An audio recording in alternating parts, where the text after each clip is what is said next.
சில பேர் சொல்லுகிற ஒரு காரியம் என்னன்னு சொன்னால், தவறான உபதேசங்கள் இருக்குது, தவறான போதனைகள் இருக்குது, தப்பிதமான ஊழியங்கள் இருக்குது.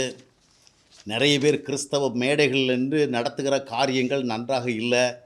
நிறைய பேர் வேதத்தை குறித்து கொடுக்கிற விளக்கங்கள் ரொம்ப ரொம்ப மோசமாக இருக்குது. கிறிஸ்தவத்தின் பெயரில் நிறைய காரியங்கள் தவறாக செய்யப்படுகிறத பார்க்க முடிகிறது. ஆனால் இதையெல்லாம் சோசியல் மீடியா வழியாக, டிவி வழியாக, யூடியூப் வழியாக, ஃபேஸ்புக் வழியாக இது தவறு, அது தவறு, இது சரியில்லை, இந்த மாதிரி பேசுகிறது சரியில்லை, இந்த மாதிரி போதுறது சரியில்லை, இந்த மாதிரிலாம் சொல்லுகிற வேளையில் இதை கிறிஸ்தவர்கள் மட்டுமல்ல, கிறிஸ்தவ அல்லாதவர்களும் கேட்டு அவங்க இடறுவாங்களே. அவங்க கிறிஸ்தவத்தை பற்றி, கிறிஸ்தவர்களை பற்றி, கிறிஸ்தவ ஊழியங்களை பற்றி தவறுதலான ஒரு எண்ணத்தை கொள்ளுவார்களே அப்படிங்கிறது மாதிரி ஒரு அங்கலாய்ப்பை வெளிப்படுத்துகிறாங்க. உண்மைதான். பொது மேடையில் வந்து பேசினாலும் சரி, இல்லைன்னா இது போன்ற பொது ஊடகங்கள் வழியாக பேசுகிற பொழுதும் கிறிஸ்தவ சம்பந்தமாக நாம் விமர்சிக்கிற விமர்சனங்களையும், இது தவறானது, இது குறைவான சொல்லுகிறவர்களை கேட்கிற பொழுது அவர்களுக்கு கிறிஸ்தவத்தை குறித்த சில கேள்வி எழுவது உண்மைதான்.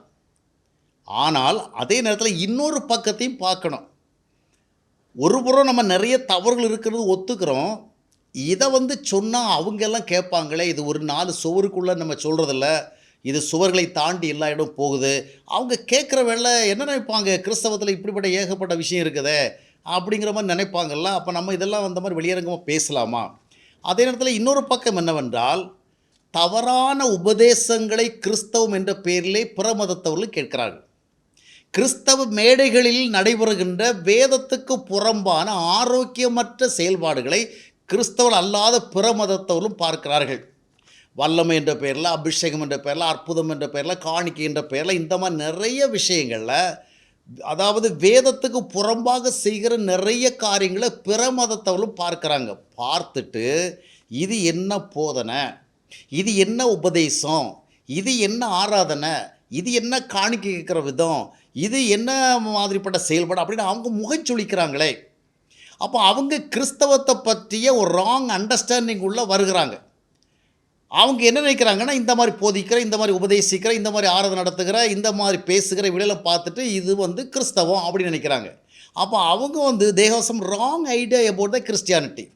இப்போது தவறுகளை சொல்லுகிற பொழுது அவங்களும் கேட்குறாங்க. அப்போ நம்ம கிறிஸ்தவ பற்றி தப்பாக நினைப்பாங்கன்னு நம்ம வருத்தப்படுறதுல ஒரு நியாயம் இருக்குது. ஆனால் இந்த தவறான உபதேசம், தவறான போதனை, தவறான செயல்பாடு, தவறான ஆராதனை, தவறான வல்லமை, தவறான காணிக்கைக்கு முறை, இதையெல்லாம் பார்க்கிற பொழுது அவர்கள் அதை பார்த்து இடறுவார்களே. அதற்கு நாம் என்ன செய்கிறது? எனவே இது ஒரு காலத்தின் கட்டாயம். பொது வெளியில் நிறைய பேசப்படுகிறபடினால 4 சுவர்களுக்குள்ளே பேசி ஒரு சிறு கூட்டம் கேட்டுக்கொண்ட நிலைமை மாறி, பொது வழிகளில் எல்லாரும் கேட்கும்படியான நிலைமையில் நிறைய காலம் மாறிவிட்ட பிறகு தவறான காரியங்கள் எல்லோர் பார்வைக்கும் செல்லுகிற பொழுது அவைகளை தவறு என்று சொல்லுகின்ற ஒரு செயல்பாடு எல்லோர் பக்கத்திலையும் செல்ல வேண்டியது கட்டாயமாகிறது. இல்லை என்றால் இவைகளை நீங்கள் எப்படி தவறு என்று உணர்த்துவீர்கள்? அதாவது ஒரு தனி மனிதனை சார்ந்தது. இது ஒரு ஊழியக்காரனுடைய இண்டிவிஜுவல் லைஃப்பை பற்றி, அதை பற்றி நம்ம பொது வெளியில் பேச தேவையில்லை, இதை மற்றவங்க அறிய வேண்டிய தேவையில்லை. ஆனால் ஒரு ஊழியக்காரனுக்கு வருகிற உபதேசம், போதனை, அவர் நடத்துகிற ஆராதனையும் சரி, செயல்பாடு சரி, இதெல்லாம் வந்து கிறிஸ்தவ தரத்திற்கு, அதாவது வேறு விதமாக இருந்து கிறிஸ்தவ சத்தியத்துக்கு முரண்பாடாக இருந்தால் இதை பின்பற்றுகிற ஜனங்கள் இதனால் பாதிக்கப்படுவாங்க. அவங்க தங்களுடைய ஸ்பிரிச்சுவல் ஆவிக்குரிய கோலை ரீச் பண்ண முடியாது. அவங்க தேவனை மகிமைப்படுத்த முடியாது. உண்மையில் தேவன் கனப்பட மாட்டார். அப்போ இவைகளை குறித்த காரியங்களை நம்ம ஜனங்களுக்கு எப்படி, எந்த சேனல் வழியாக போய் சொல்லுவது? யூடியூப் வழியாக, டிவி வழியாக பேசப்படுகிற காரியங்களை நம்ம தனியாக ஒரு 4 சொல்களை போய் சொல்ல முடியாது. ஆக இது தவிர்க்க முடியாத ஒன்று. தவறானவைகளை கேட்டு அவர்கள் வந்து இடறுவதற்கு வாய்ப்பு இருக்கிறபடினாலே அவைகளை தவறு என்று சொல்லுகின்ற காரியங்களும் அவசியம். கிறிஸ்தவத்தை இதை அதிகம் ரொம்ப ஏற்றுக்கொள்ளலை. இந்த மாதிரி ஆராதனைகளை, இந்த மாதிரி காணிக்கை கேட்கிற முறைகளை, இந்த மாதிரிப்பட்ட போதனைகளை, இந்த மாதிரிப்பட்ட உபதேசங்களை, இந்த மாதிரிப்பட்ட செயல்பாடுகளை கிறிஸ்தவம் ஏற்றுக்கொள்ளலை, இதில் கிறிஸ்தவத்தில் இல்லை, கிறிஸ்தவ பைபிளில் இல்லை அப்படி நாம் சொல்லுகிற பொழுது அவர்கள் புரிந்து கொள்ள வாய்ப்பு இருக்கிறது. அடுத்தது, சில பேர் வந்து என்னிடத்தில் வந்து இண்டிவிஜுவலாக வந்து உண்மையிலே வந்து வெல் விஷஸ், என்னுடைய ஊழியத்தை பற்றியும் என்னை பற்றியும் ஒரு நல்ல எண்ணம் உள்ளவங்க. அவங்க வந்து என்ன சொல்கிறாங்கன்னா, நீங்கள் நிறைய நல்ல விஷயங்களை சொல்கிறீங்க, நல்ல பல விஷயங்களை சொல்கிறது ஆண்டவர்களுக்கு கிருபை கொடுத்துருக்கிறார். அந்த மாதிரி நிறைய கன்ஸ்ட்ரக்டிவான ஆக்கப்பூர்வமான விஷயங்களை சொல்லி எழுதி அதனால் நிறைய பேர் பயன்பெற்று அவங்க உங்கள் மேலே ஒரு நல்ல எண்ணத்தை வச்சுருக்கிறாங்க. இப்போ நீங்கள் வந்து இந்த விதமான ஊழியம் தவறு, இந்த விதமான போதனை தவறு, இந்த விதமான உபதேசம் தவறு, இந்த விதமான செயல்பாடு தவறென்றெல்லாம் சொல்லுகிற பொழுது, அவர்கள் உங்களை குறித்து ஒரு தவறான எண்ணத்தை கொள்வதற்கு வாய்ப்பு நீங்களே ஏற்படுத்தி கொடுக்குறீங்க. உங்களை குறித்து எவ்வளோ இந்த தினசரி தியானம்ல படிக்கிறவங்க எந்த விதமாக உங்களை பற்றி நல்லா நினைக்கிறாங்க, அந்த நல்ல எண்ணத்தை கெடுக்கிறதுக்கு நீங்கள் இந்த மாதிரி சில காரியங்களை விமர்சிக்கிறீங்களே, சில காரியம் குறைவுன்னு சொல்கிறீங்களே, அதை தவிர்க்கலாமே அப்படின்னு சொல்லுவாங்க. ஆனால் இந்த விஷயத்தில் அவர்களின் உணர்வுகளை நான் மதித்தாலும், நான் சொல்ல விரும்புவது, நான் ஒரு முட்டாள்தனமான பரிசுத்தவானாக இருக்க விரும்பவில்லை. வேதாகமத்தில் பார்த்தீங்கன்னா மதியினனே அப்படிங்கிற வார்த்தை வரும். ஒரு ஐஸ்வர்யனை பார்த்து ஐஸ்வர்யை குறித்து ஒரு ஊமை சொல்வ இயேசு மதியினனே. அப்போ சரி பவுல் எபேசியர் 5ஆம் அத்தியாயத்துடைய 10-12 வசனங்களை வாசிக்கும்பொழுது பார்த்தீங்கன்னா, நீ மதியனாக இராத அப்படின்லாம் சொல்லுவாங்க. அதாவது நான் ஒரு மதியனாக இருக்க விரும்பல. அதாவது முட்டாள்தனமான பரிசுத்தம். அதாவது எந்த தவறையும், அது குறைவையும், குற்றத்தையும், வேதத்துக்கு புறம்பான காரியங்களையும், தேவனுக்கு எதிரான காரியங்களையும் எதை பற்றி சொல்லாமல் ஒரு நல்ல ஒரு தோற்றத்தை எனக்கு ஏற்படுத்தி, எனக்கு கிடைத்து கொண்டிருக்கிற நற்சாட்சியை நான் காப்பாற்றி, யாருடைய தவறையும் சொல்ல மாட்டேன், யாருடைய குறைவையும் சொல்ல மாட்டேன். யார் எக்கேடு கெட்டு போனாலும் எனக்கு கவலையே கிடையாது. யார் தவறான உபதேசத்தை கேட்டு, தவறான போதனை கேட்டு, தவறான ஆராதனை பார்த்து, தவறான காணிக்கை விதத்தை பார்த்து, தவறான ஊழியமுறை பார்த்து கெட்டு சீரழிந்தாலும் பரவாயில்ல. என்னை பொறுத்த வரைக்கும் என்னுடைய இமேஜ் தான் முக்கியம். எனக்கு நான் எழுதுகிறதுனால நல்ல காரியங்களை பேசுகிற நல்ல ஒரு இமேஜ் இருக்குது, அதை பெற்றுக்கொண்டு நான் பரிசுத்தவானாக தோன்ற வேண்டும் என்று நான் எண்ணினால் அது ஒரு முட்டாள்தனமானது. அதாவது நல்ல சாட்சி உனக்கு வேணுமா, சத்தியம் வேணுமா? அதாவது சத்தியம் முக்கியமா, உன்னுடைய நற்பெயர் முக்கியமான்னு பார்க்கும் பொழுது, நற்பெயர் ரொம்ப முக்கியம்தான். ஆனால் நற்பெயரை விட சத்தியம் முக்கியம். சத்தியம் இதை நீ சொல்லணும், தவறுண்டா தவறுன்னு சுட்டி காட்டணும், வேதத்துக்கு முரண்பாடான காரியங்களை நீ வெளிப்படுத்தி காட்டினா அதுதான் சொல்லுது, அதான் சத்தியம். எசேக்கியேல் தீர்க்கதரிசி புஸ்தகத்தை வாசித்து பார்க்கும்பொழுது எசேக்கியேல் தீர்க்கதரிசி ஆண்டவர் என்ன சொல்கிறாருன்னா, இந்த மாதிரி பொய்யா தீர்க்க தரிசனம் உரைக்கிறாங்க, தங்கள் மனசில் இருக்கிற எடுத்து சொல்கிறாங்க, அவங்களுக்கு எதிரான தீர்க்க தரிசனம் உரை, அதுதான் சொல்லுது. இதை போய் நிறைய காரியங்கள் இருக்குது. அனனியா என்கிறது கள்ள தீர்க்கதரிசி தவறானதை தீர்க்கதரிசி சொன்ன பொழுது, எரேமியா எனக்கு நல்ல தீர்க்கதரிசி அது தவறுன்னு சொல்கிறான். ஜனங்கள் அவன் சொன்னதான் விரும்புவாங்க, ஆனால் இவன் விரும்ப மாட்டாங்க. ஆனாலும் அவன் சொல்கிறான், என்னுடைய நற்பெயரா, என்னை குறித்திருக்கிற நல்ல எண்ணமா, இல்லை சத்தியமா என்று பார்க்கணும். நான் சத்தியத்துக்கு பக்கத்தில் தான் நிற்கணும். அதான் ஊழியக்காரனுடைய தகுதி. ஐயோ மனிதர்கள் என்ன நல்ல விதம் பார்க்கணும். இவர் நிறைய பேர் பார்த்தீங்கன்னு சொன்னால் எந்த தவறையும் சொல்ல மாட்டாங்க. எந்த உபதேசத்தை எவ்வளோ தப்பாக உபதேசிக்கட்டும், போதிக்கட்டும், தப்பாக காணிக்கை கேட்கட்டும், தப்பாக ஆராதனை நடத்தட்டும், தப்பான வல்லமையை சொல்லட்டும், கண்டுக்கவே மாட்டான். அவங்களுக்கு நல்லாவே தெரியும் இதெல்லாம் தவறுன்னு. ஏன்னா அவர்களை நல்ல ஒரு ஹோலி அப்பியரன்ஸில் மக்கள் பார்க்கணும், நல்ல ஒரு இமேஜோடு பார்க்கணும், நல்ல விதமான ஒரு தோற்றம் அவங்களுக்கு இருக்கணும். அது கிட்டக்கூடாது. ஏன்னா குறை குற்றம் சொன்னால் உடனே தாழ்வாக மக்கள் பார்ப்பாங்க. இவன் ஒரு கிரிட்டிசைசர், இவன் கிரிட்டிசைஸ் பண்ணுறான். ஏன்னா சில காரியங்களுடைய தவறுகளை சுட்டி காட்டுறதே பெரும் பாவங்கிற மாதிரி கிறிஸ்தவத்துக்குள்ளே நிறைய பேர் போதிச்சு வச்சுருக்கிறாங்க. அதனால் அவங்க தங்களுடைய நற்பெயர் கெட்டு போகாதபடி எதையும் குறை சொல்கிறதில்ல.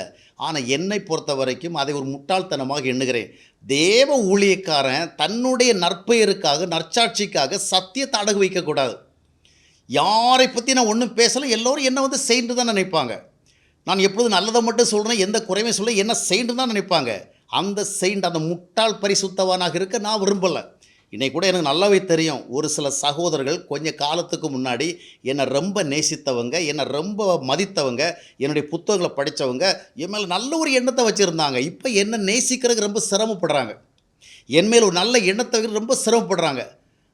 ஏன்னு சொன்னால், ஒரு புறம் நான் பேசுகிற பிரசங்களையும் புத்தகம் எழுதுகிற எழுத்துக்களை படித்துவிட்டு என்னுடைய காரியங்களை மிக நல்லது என்று எண்ணுகிற அதை விட அவர்களுக்கு வேறு பல ஊழியங்களோடும், வேறு பல உபதேசங்களை செய்கிற, போதனைகளை செய்கிற போதனோடும் அவர்கள் தொடர்பு இருக்குது. அப்போ நான் சில காரியம் தவறுன்னு சொல்லுகிற பொழுது அவைகள் அவர்களை பாதிக்கிறது. அப்போ என்ன நேசிக்கிறது ரொம்ப சிரமப்படுறாங்க.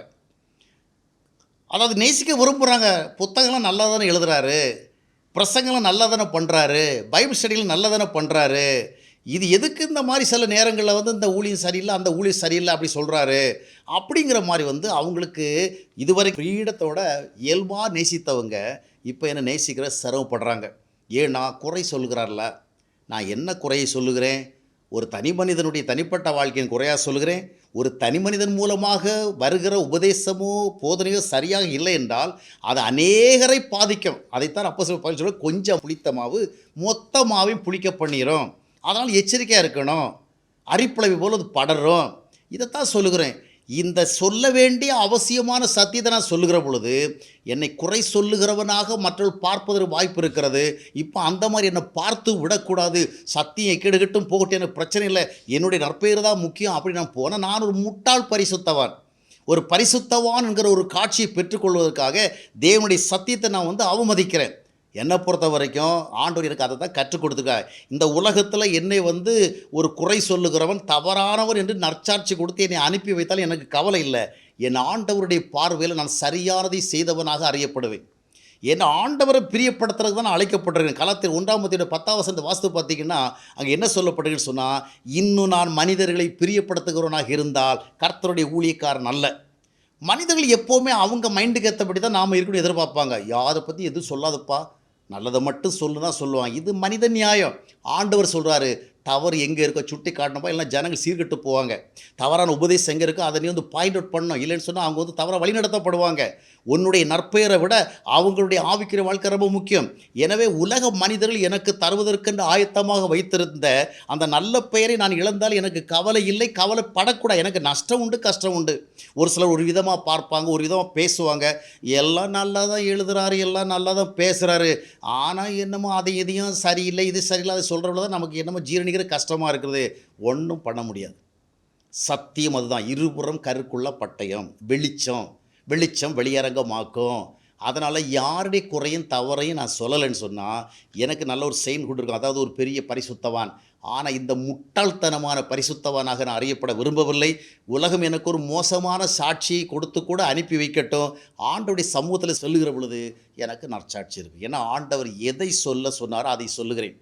எதை தவறு என்று சுட்டிக்காட்ட சொன்னால் அதை சுட்டி காட்டுகிறேன். இதில் தனிப்பட்ட எந்த விதமான ஆதாய நோக்குகளோ எந்த விதமான தனிப்பட்ட விருப்பு வெறுப்புகள் இல்லை. சத்தியவதைத்தான் சொல்லி அதை சொல்கிறேன். எனவே நான் ஒரு முட்டாள்தனமான பரிசுத்தவானாக இருக்க விரும்பவில்லை. ஆண்டவருடைய பார்வையை சத்தியத்திற்கேற்றவுடைய பரிசுத்தவானாக இருக்க விரும்புகிறேன். அதைத்தான் இறுதி வரை செய்து என்னுடைய ஓட்டத்தை நான் முடிக்க விரும்புகிறேன்.